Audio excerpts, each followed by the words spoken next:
దయచేసి 5 నిమిషాలు అంతా నిశ్శబ్దంగా కూడా ఉండండి. పార్టీ ఆదేశం ప్రకారం బుధవారము చాలా ముఖ్యమైన నాయకులతో ప్రతి నెల కూడా మీటింగ్ పెట్టుకోండి. దానివల్ల కొంత ఏదన్నా కూడా వాళ్ళ మనసులో ఉండేటి కానీ వాళ్ళ బాధలు కానీ ఇంకోటి కానీ పార్టీ దృష్టికి తీసుకుపోయేటి కానీ కొన్ని అవి బయటకు వస్తాయి. మీరు క్రమం తప్పకుండా ప్రతి నెల ప్రతి బుధవారం ఈరోజు ఈ కార్యక్రమం పెట్టుకొని అందరినీ పిలిచి మీరు మాట్లాడనే ఉద్దేశంతో అందరినీ పిలవడం జరిగింది. అందరూ కూడా తక్కువ సమయంలో కూడా వచ్చినందుకు కొందరు సమస్యలు కొందరుగా బాధలు పంచుకున్నారు. ఏదంటే మనము ఏదైనా ఒక అసంతృప్తి అనేది మనం మానవులం, సహజం, అందరికీ ఉంటుంది. కానీ దాన్ని ఒక్కో రకమైన అసంతృప్తిని ఒక్కో వేదిక మీద వెల్లడించాల్సిన అవసరం ఉంటుంది. ఇప్పుడు నువ్వు చెప్పే సమస్య 4 గోడల మధ్య నాకు చెప్పే సమస్య అది ఈడ చెప్పే సమస్య కాదు. మోహన్ అన్న జగన్ అన్న చెప్పినది ఇక్కడ మాట్లాడాల్సిన సమస్య. ప్రభాకర్ అన్న చెప్పింది సామకోటి గారికి మీరు అబ్జర్వర్ కాబట్టి పులిందల్లో ఈ పరిస్థితి ఉంది, ఇది నువ్వు అధిష్టానానికి తెలియజేయని ఆయన చెప్పాల్సింది. అది ఇట్లా సమస్యలను అసంతృప్తిని వెల్లడించాల్సిన సందర్భాలు ఒక్కో స్టేజ్ ఒక్కో రకంగా ఉంటుంది. అందరికీ బాధ ఉంటుంది. ఇంకొక విషయం, అసలు నాకు ఒక్కోసారి వాస్తవంగా కూడా మిమ్మల్ని చూస్తే ఒక రకంగా కూడా చాలా బాధగా కూడా ఉంటుంది. ఏంటంటే ఎప్పుడు పిలిచినా ఏమి చేసింది అంటే నేను అనుకోవడము 100% మీ తరపున నేను సాటిస్ఫాక్షన్గా లేను. మీరు నా మీద ఎట్లా తృప్తిగా ఉన్నారో అసంతృప్తిగా ఉన్నారో నేను అడగను. కానీ మీ పట్ల అయితే నేను అసంతృప్తిగానే ఉన్నా. ఏంటంటే ఎప్పుడు పిలిచినా ఏం జరిగినా దేనికైనా రెడీ అని మన జెడ్పీటీసీ ఎలక్షన్స్ అప్పుడు మీ ఇంట్లో సొంతం వాళ్ళు నిలబడినా కూడా అంత కష్టపడరు. ఆ రకంగా వచ్చి పనిచేసినారు. ఇప్పుడు ఏ మీటింగ్ పెట్టినా ఇంకోటి పెట్టినా కూడా ఆఫీస్ అంతా కలకల్లాడుతా ఆ రకంగా వస్తారు. ఒకసారి మిమ్మల్ని చూస్తే కూడా అసలు నాకు నిజంగా చాలా బాధ, ఎప్పుడో రుణపడి ఉన్నాను అనుకుంటా. కానీ మళ్ళీ ఒకసారి ఆలోచించి నేనేమన్నా తప్పు చేస్తానా అని ఆలోచించుకొని నేనైతే తప్పు చేయడం లేదు కదా అని సరిదిద్దుకొని ఎప్పుడు మంచి టైం వస్తుంది కదా అని ఏది ఒకసారి మీకు కూడా నా వల్ల చిన్న ఏది ఊళ్ళో పోస్ట్ ఉంటే ఇద్దరు వచ్చి అడిగింటారు. దానికి తప్పదు, నేను ఒకరికే ఇవ్వాలి. అప్పుడు ఇంకొకరు బాధపడి ఉండొచ్చు, వాళ్ళకి సర్ది చెప్పి. ఇప్పుడు ఉదాహరణకు మా అమరుకు మేము ఆ తర్వాత కేవలం లింగాలలో జరిగినప్పుడు బూత్లో ఈడ్చి అతన్ని అవమానం చేసినా కూడా మళ్ళీ గంట తర్వాత నేను పోతే నా వెనకముడు వచ్చి మళ్ళీ 5 వరకు బూత్లో కూర్చున్నాడు. అంటే ఒక్కడే. అలాంటి వాళ్ళకు ఆ తర్వాత మళ్ళీ బీసీ వర్గానికి సంబంధించిన క్యాండిడేట్ కాబట్టి అలాంటి అతనికి మార్కెట్ కమిటీ ఇవ్వాలని ఆ క్రమంలో మా బ్రహ్మయ్యన్న కానీ ఆ తర్వాత మా ఓలెడ్డి యాదవ్ కూడా అడిగినారు. నాకు అది అడిగినది గుర్తుంటుంది. ఇది అమరుకి ఇచ్చా, వీళ్ళిద్దరికి ఏదో ఒకటి చేయాలనేది. ఒకటి నేను ముగ్గురికి గీలేను కదా. అట్లా ఏదన్నా నా వల్ల మీకు ఇబ్బంది జరిగింటుంది. కానీ స్వతహాగా ఇప్పుడు సింగిల్ విండో తర్వాత క్యాండిడేట్లను కూడా మనం వేసుకునేం అందరినీ. ఎక్కడన్నా డబ్బు ట్రాన్సాక్షన్ కానీ అనర్హుడికి ఏమన్నా ఇచ్చినామని చెప్పండి. రాజారెడ్డి కేసులో ఏ కర్మాద లేకుండా పోయిన ఏలుపుల సుధాకర్కు సింగిల్ విండో ఇచ్చినామా లేదా మనం. అట్లా ఏది కోరి ఇప్పుడు లింగాల్లో ఇప్పుడు నవీన్ వాళ్ళ పెద్దనాయన సింగిల్ విండో ప్రెసిడెంట్ కాబట్టి మర్డర్ అయినాడు. కాబట్టి వాళ్ళ ఆ వంశానికి సంబంధించినట్టుగా ఆ తర్వాత ఆయనకు మళ్ళీ విశ్వనాథ తమ్మునికి ఇట్లా ఎక్కడన్నా చూసుకోండి. మనకు వాళ్ళ దగ్గరికి పోతారు వీళ్ళ దగ్గర పోతారనేం కాదు. అసలు నారేపల్లి అవనాడన్నకు చైర్మన్ ఇచ్చాం కదా. మనకు తెలుగుదేశం పార్టీకి నిజంగా ఎవరు కష్టపడి చేస్తారు ఏమనే దాని మీద ఆ రకంగా మాట్లాడి చేస్తున్నాం తప్ప. అయితే ఫస్ట్ ఈ ప్రోగ్రాం గురించి 2 నిమిషాలు మాట్లాడి మళ్ళీ చెప్తాం. ఇప్పుడు ఏదైనా కానీ మనకు ఒక ప్రోగ్రాం ఇస్తాను. కానీ ఈ ప్రోగ్రాం వలన లాభ నష్టాలు కానీ పార్టీకి మేలు జరుగుతుంది అనేది ఈ పులివెందుల నియోజకవర్గంలో గ్రామస్థాయి లీడర్లుగా మీకు కొంత అవగాహన ఉంటుంది, నాకు కొంత అవగాహన ఉంటుంది. కానీ పార్టీ వాళ్ళు ఏం చెప్తున్నారంటే మేము ఇచ్చిన ప్రోగ్రాం మీరు ఫాలో అయ్యి చేయండి. మీ సొంత అజెండా సొంత ప్రోగ్రాం అంటే మళ్ళీ చేసుకోండి, మాకు వచ్చిన అభ్యంతరం ఏం లేదు. పులిందల్లో ఇట్లాంటి వర్కౌట్ కాదని నేను అన్నాను అనుకోండి. మేము ఇచ్చిన ప్రోగ్రాం నువ్వు అందరితో చెప్పి ఇది అయిపోయిన తర్వాత మీ సొంత ఆలోచన పులిందులకు మీరు ఏ రకంగా రాజకీయం చేస్తే మీకు లబ్ధి జరుగుతుందో ఆ రకంగా తర్వాత అయినా చేసుకోండి, ఈ ప్రోగ్రామ్ మటుకు చేయండి అంటారు. మనం ఏదన్నా కానీ గతంలో ప్రోగ్రామ్ ఆ ఓటీపీలు కొట్టేది ఇవన్నీ మన నాయకులకు కానీ అంత ఓపిక అన్ని రోజులు. ఇప్పుడు వాళ్ళు ఏం చెప్తారు, ఒక గ్రామంలో తిరగమంటారు, తిరిగేది ఎట్లా 30 ఇళ్ళు ఒక రోజు తిరగాలంటారు. ఇప్పుడు రమణాడు అన్న వాళ్ళ ఊరు అయితే 30 ఇళ్ళు అంటే ఒక 20 రోజులు, 600 ఇళ్ళు ఉంటాయి, ఒక 20 రోజులు పడుతుంది. అంటే 20 రోజులు ఆయన కానీ వాళ్ళ లీడర్లు కానీ డ్యూటీ చేయాలి. మన ఇక్కడ సాంప్రదాయము మన మనస్తత్వం ఏంది, 2 రోజులు 3 రోజులు రాజకీయం చేస్తాం. వాళ్ళు చేసే పని 20 రోజుల పని మనం 3 రోజుల్లోనే చేస్తాం. కానీ వాళ్ళు అట్లా కాదు, మీరు కూర్చోండి. ఎగ్జాంపుల్, ఈరోజు తల్లికి వందనం అందరికీ పడింది. ఊర్లో పోయినప్పుడు 2 పిల్లలు ఉండే వాళ్ళకు కూడా తల్లికి వందనం పడిందా లేదా, ఆ పెన్షన్ వచ్చా అంటే మీకు 3000 నుంచి 4000 నుంచి పెంచినారు లేదా అని ఒక 2 నిమిషాలు కూర్చొని మాట్లాడి వాళ్ళతో ఇంటరాక్ట్ అయ్యి ఆ ఫోటోలు పెట్టండి అనేది వాళ్ళ ప్రోగ్రామ్. అంటే ఎవరికి నమస్కారం పెట్టుకుంటా డోర్ టు డోర్ పోయేది కాదు. ఈ రకంగా ఇంటరాక్ట్ అయ్యి రోజు ఇంట్లో కూర్చుంటే, ఇప్పుడు మనం ఇక్కడంతా గ్యాదర్ అయితే మీరు సమస్యలు చెప్పినట్టు ఆ ఇంట్లో వాళ్ళు కానీ ఏదన్నా మాకు ఏదో సమస్య చెప్తే మీ దృష్టికి వస్తే దాన్ని మీరు ఏదన్నా తీర్చగలిగితే అది పద్ధతి బాగుంటుందనే ఉద్దేశంతో ఈ ప్రోగ్రాం పెట్టారు. కాబట్టి 27వ తేదీ నుంచి మీరు ఒక 10 రోజులు కష్టపడితే అంతా కూడా సరిపోతుంది. ఇది 45 డేసా ప్రోగ్రామ్, 45 డేస్ ప్రోగ్రామ్ ఉంది. కాబట్టి నేను కూడా 7 మండలాలు ఉన్నాయి, మండలానికి 2 రోజులు పెట్టుకున్నా, 14 రోజులు.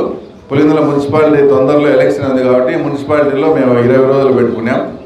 33 వార్డులు ఉన్నాయి మన దగ్గర. 33 నుంచి 40 అయినాయి వార్డులు. అవి అది కంప్లీట్ అయిందా బస్ 40 అయినాయి, 40 వార్డులు అయినాయి. కాబట్టి తర్వాత రోజుకు 2 వార్డుల చొప్పున ఇక్కడ 20 రోజులు ప్రోగ్రామ్ కన్నా పెట్టుకుంటే ఈ 40 వార్డులు అయిపోతాయి. మండలానికి 2 రోజులు పెట్టుకుంటే అది 20 ప్రధానం 34 రోజులు, అంటే 45 రోజులు కానీ 34 రోజులు తిరిగేట్టుగా మనం పెట్టుకున్నాం.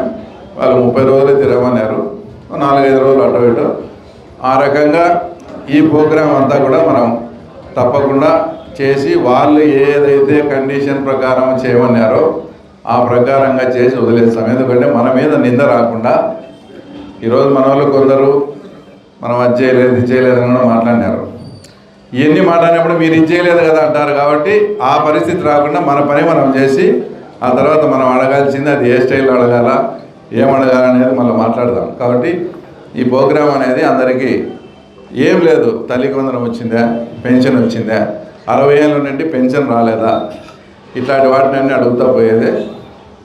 27వ తేదీ కన్నా ముందే ఆ తర్వాత చనిపోయిన పెన్షన్స్ ట్రాన్స్ఫర్, అంటే భర్తకు వస్తాంటి భార్యకు కానీ, భార్య చనిపోతే అది భర్తకు కానీ, అలాంటివి కొత్త పెన్షన్లు. తర్వాత ఇందాక జగనన్న వాళ్ళు చెప్పినట్లు హౌసింగు, దీని మీద ఖచ్చితంగా క్లారిటీ ఇస్తాము 27వ తేదీ మీరు పల్లెలకు పోయే లోపలని మనకు లోకేష్ బాబు గారు మాట ఇవ్వడం జరిగింది. కాబట్టి మనకు వాళ్ళు ఏ రకంగా మనకు చెప్పమని ప్రజలకు చెప్తారో ఆ రకంగానే మనం చెప్పి 8 రోజులు అవుతుంది. ఆ తర్వాత ఏంటనేది ముఖ్యంగా పెన్షన్లు పోతానే మీరు ఇట్లా పల్లెలకు వచ్చారని మీరు తిరుగుతారంటానే మిమ్మల్ని చుట్టుకునేదంతా పెన్షను, మహా అంటే ఇండ్లు, ఈ 2 మెయిన్. ఆ తర్వాత వచ్చేసి ఇంకో ప్రోగ్రామ్ ఏంటంటే సర్ ప్రోగ్రామ్. మీరందరూ చెప్పినాము క్లాసులు పెట్టి మన ఎవరైతే బిఎల్ఏలు ఉన్నారో వాళ్ళంతా కూడా చాలా అద్భుతంగా బ్రహ్మాండంగా పనిచేసినారు. దాదాపు మన నియోజకవర్గంలో దాదాపు 30,000 ఓట్లను ఇప్పుడు చనిపోయినట్టు కానీ, డబుల్ ఎంట్రీ కానీ, అమ్మాయిలు ఉండి పెళ్ళిళ్ళు అయినవి అవి ఇక్కడనే వాళ్ళకి ఓటు ఉండేది. అవన్నీ కూడా దాదాపు 30 నుంచి 32,000 చేసే ఓట్లు మన పులివెందుల కాన్స్టిట్యున్సీలో ఐడెంటిఫై చేయడం జరిగింది. అంటే ఇది బోత్ పార్టీస్, అన్ని పార్టీలకు ఎవరేమి అబ్జెక్షన్ చెప్పడం లే. ఎందుకంటే చనిపోయినవి కానీ, డబుల్ ఎంట్రీస్ కానీ ఇవి వైఎస్ఆర్ పార్టీ దిమ్మన్నారు, తర్వాత మన పార్టీ వాళ్ళు దిమ్మన్నారు. ఇంకా మీరు శ్రద్ధగా గన చేసి తర్వాత నిజంగా ఎందుకు ఇది మనం చెప్తున్నామంటే, ఇప్పుడు మీ ఊర్లో ఉంటాడనుకో ఆ ఓటరు, మీ చేసే విధానము, చంద్రబాబు నాయుడు చేసే విధానము మీ పట్ల కొంచెం అట్రాక్ట్ అయ్యే పరిస్థితి ఉంటుంది. వాడెక్కడో హైదరాబాద్లో ఉంటాడు, ఆ పొద్దు ఓటైన వస్తాడు, వానికి ఊర్లో పరిస్థితి తెలియదు, ఏం తెలియదు, వానికి జగన్ అభిమానమా చంద్రబాబు అభిమానమా చూసుకొని ఓటేసిపోతాడు. అట్లాంటివి మనం ఏమి ఉండాల్సిన పనిలే. అక్కడ ఓటు పెట్టి అట్లాంటి కావాలంటే తీసేయండి, నో ప్రాబ్లం. మన ఊర్లో ఉండి వాళ్ళు ఉంటే వాళ్ళకి ఈ విషయాలు తెలుస్తుంటాయి. మీరు ఏమేమి చేసేది, చంద్రబాబు నాయుడు గారు ఏమేమి చేసేది తెలుస్తుంది కాబట్టి వాళ్ళు పార్టీ పట్ల ఆకర్షితులవుతారు. అదే దూరంగా ఎక్కడో ఉండి వాడు వచ్చి ఆ రోజు ఓటు వచ్చి వాడిని ఇష్టం వచ్చినట్టు వాడు వేసిపోతాడు. కాబట్టి అలాంటి వాటి మీద కూడా కొంచెం శ్రద్ధ పెట్టండి. సర్ ప్రోగ్రామ్ కానీ ఈ ప్రోగ్రామ్ను 27వ తేదీ మనం లాంఛనంగా చేసి ఆ 7 మండలాలకు కూడా ముందే నేను డేట్లు ఇస్తాను. ఏ ఊరిలో పెట్టండి, పద్ధతి ప్రకారం నీట్గా చేసి కంప్లైంట్ లేకుండా చేసుకుందాం. తర్వాత ఇంకా ముఖ్యంగా మనకుండే ప్రాబ్లం వచ్చేసి రెవెన్యూ ప్రాబ్లం. దీని మీద ఇంకా మామూలుగా అయితే మన ఆర్డీఓ గారు మెతక ఏమి చెప్పినా తిట్టినా కోరుకుంటాడు, కానీ ఆయన స్టైల్ అయిందే. కూర్చోబెడతాడు, కాఫీనా టీనా చెప్తాడు, పోతాడు.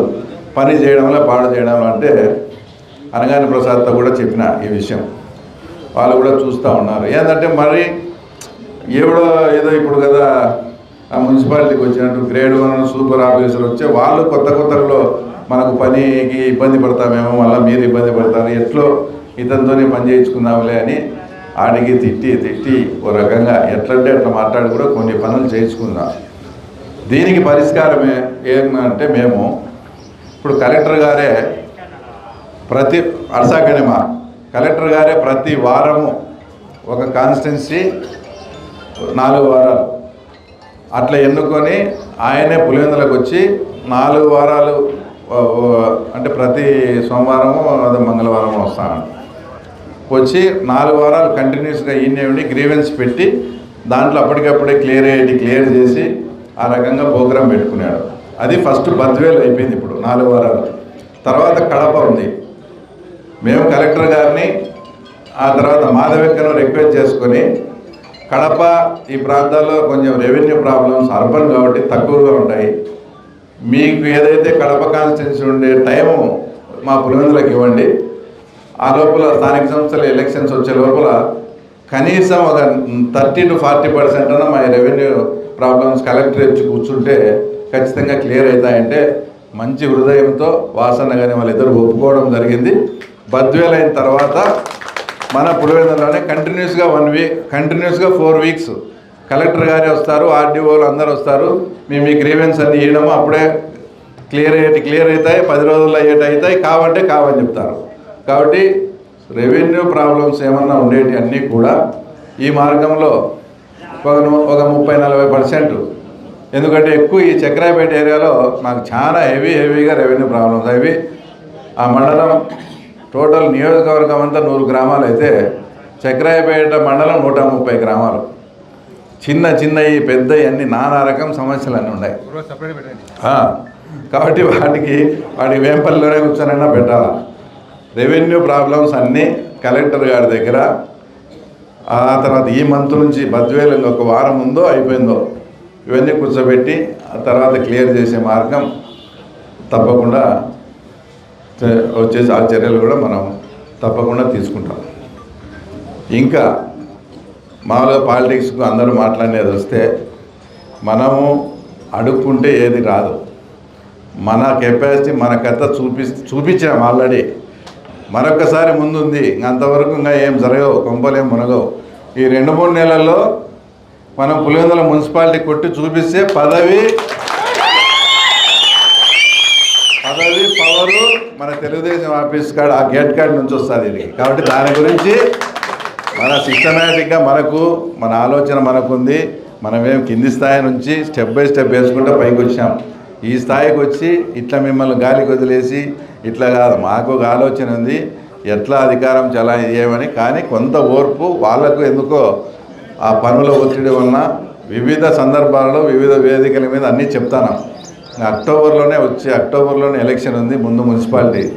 దానికి కష్టపడి జెడ్పీటీసీలో ఏ రకంగా చేశామో అందరం కష్టపడి ప్లాన్డ్గా చేస్తే పవరు దానంతా గదే వస్తుంది, పదవులు దానంతా గదే వస్తాయి. కాబట్టి మనమేం దాని గురించి ఆలోచించాల్సిన అవసరం లేదు. ఈ ప్రోగ్రాం వాళ్ళతో మనం అనిపించుకోకుండా తర్వాత తప్పకుండా ఈ ప్రోగ్రాం మనము చాలా పద్ధతిగా వాళ్ళు చెప్పిన గైడ్లైన్స్లోనే అయిపోతే ఈ సమస్యలన్నీ ఒకటిపోతే. ఇప్పుడు ఒక 3-4 నెలలు అయింది. ఎన్ఆర్జీఎస్వై వర్కులు కానీ ఇవి కానీ అన్నీ స్టాప్ చేశారు. క్లియర్గా ఈసారి గైడెన్స్ ఇందాక వచ్చేసి మున్నిటి కూడా చెప్పినాడు, ప్రభాకర్ అన్నకు కూడా ఐడియా ఉంది.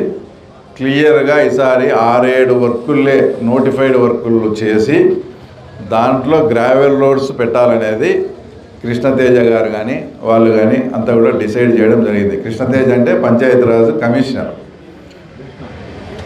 కాబట్టి ఆ 6-7 వర్కుల్లో ఈసారి గ్రావెల్ రోడ్స్ కూడా ఉన్నాయి. కొంత మనం ఎంతసేపు ఉన్నా కూడా మనకేం ఇది ఇందాక చెప్పినట్లు ఎవరికి ఏం లేదు. ఇంకా మనము వాస్తవంగా అంటే గొప్ప చెప్పుకోవడం కాదు, కానీ మనకేదో కొంత పోలీస్ డిపార్ట్మెంట్లో కానీ కొంత వేరే విషయాలు కానీ మన కాన్స్టిట్యున్సీ వాళ్ళు చాలా బాగుంటారు. మిగతా వాళ్ళకి ఈ స్వేచ్ఛ కూడా లేదు. మనకేదో డిఐజీ సార్ అందరూ పులిందల్లో ప్రత్యేకంగా చూస్తున్నాడు కాబట్టి మనకు కావాల్సిన ఆఫీసర్లు వచ్చారు పోతున్నారు. కొంచెం మీ గౌరవం అది మరీ ఇబ్బంది పడకుండా స్టేషన్ దగ్గర మనకు అవమానం జరిగిందని వాళ్ళు ఎవరైనా ఉన్నారా చెప్పండి? ఎవరైనా ఉన్నారా? అవన్నీ చూస్తాను, కానీ మీరు ఆశించిన మేరకు అది జరగడం లేదనేది నాకే తెలుసు. ఇంకా మీరు చెప్పాల్సిన పనిలే. ఎందుకంటే మేము చిన్నప్పటి నుంచి రాజకీయాల్లో ఉన్నాం. అధికారం వచ్చి ఈసారి పులిందల్ని ఏం చేయాలి, ఎట్లా చేయాలని మాకు ఒక ఆలోచన ఉంది.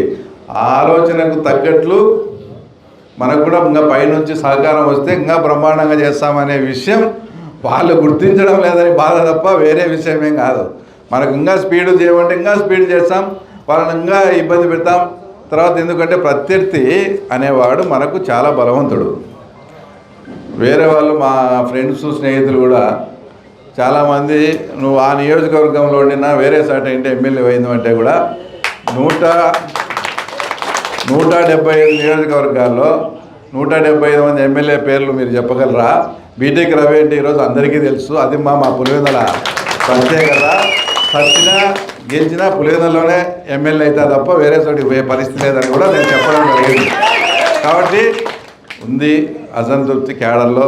చంద్రబాబు నాయుడు గారు కూడా 40 ఏళ్ళ అనుభవం.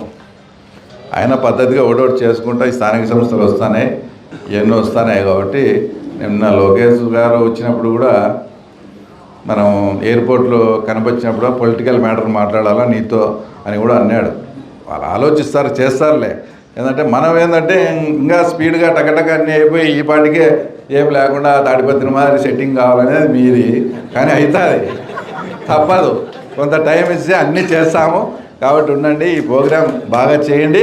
మీరు పల్లెల పోయేలోపు 100% పెన్షన్స్ మీద, హౌసింగ్ మీద క్లారిటీ ఇచ్చినా కానీ మిమ్మల్ని పంపిస్తాం. ఈ కార్యక్రమానికి వచ్చినటువంటి అందరికీ ముఖ్యంగా మీరు